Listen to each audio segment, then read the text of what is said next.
Ipinagdiwang ngayong araw ng mga Kristiyano ang Easter Sunday o linggo ng muling pagkabuhay ni Hesukristo. Marami ang dumalo sa tradisyonal na salubong o ang pagunita sa pagkikita ng Birheng Maria at ni Jesus na muling nabuhay. Isa ito sa mga pinakamahalagang araw para sa simbahan Katoliko. Kaya naman dagsa sa mga simbahan ng mga deboto. Sa Quiapo Church sa Maynila, halos walang patid ang dating ng mga nagsisimba. Ang mainit na balita, hatid ni Lia Manialac del Castillo.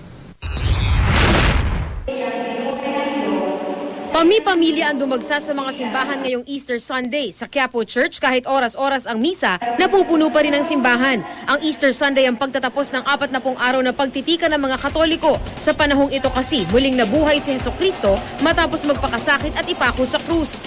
Kung marami kayong problema sa buhay ninyo, hindi yan manaig kung nandyan sa buhay ninyo ang ating Panginoon. Kasi dinaig na ng Diyos. Nanalo na siya.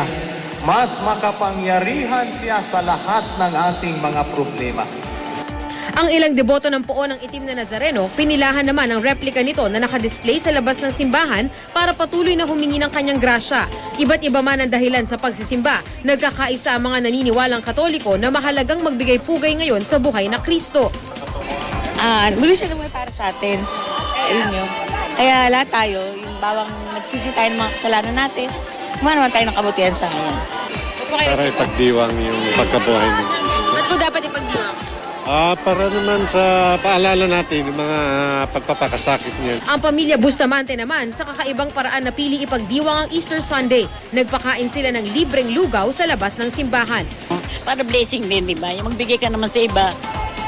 Lia Manialac del Castillo, GMA News.